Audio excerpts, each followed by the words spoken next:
right to public service এই আইনখনৰ অধীনত নিৰ্মাণ হোৱা আমাৰ আয়োগখনৰ কামো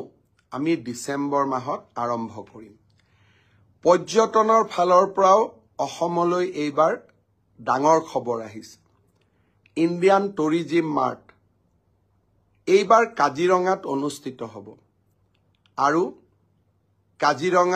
কাজিৰঙাই ভাৰতৰ পৰ্যটন উদ্যোগত বা পৰ্যটনৰ ইতিহাসত এটা নতুন শিখৰত উপনীত হ'ব Indian tourism mart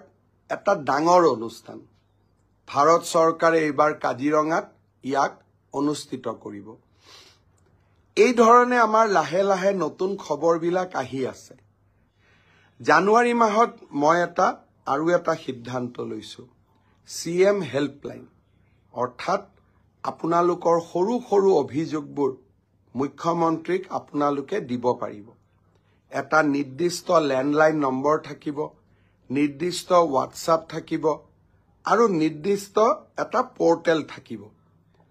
day to day লাইফত আপোনালোকে পুৱা অভাৱ অভিযোগবিলাক মুখ্যমন্ত্ৰীৰ কাৰ্যালয়লৈ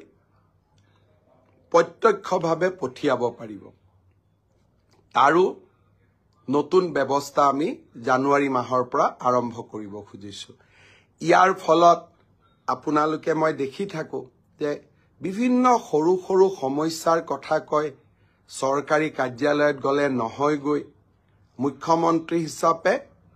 এই হেল্পলাইনৰ জৰিয়তে মই আপোনালোকৰ লগত থিয় হবৰ বাবে চেষ্টা বহুতে মোক সুধি আছে ট্ৰান্সফাৰৰ পোৰ্টেল কেতিয়া খুলিব পোৰ্টেল প্ৰস্তুত হৈ আছে পোৰ্টেলটোত অলপ গ্লিচ আহিছিল থি যাতে সুন্দৰভাৱে কাম কৰে সেই কাৰণে ইয়াক আমি ডিসেম্বৰ মাহত মুকলি কৰি দিম যাতে কোনো গ্লিচ না থাকে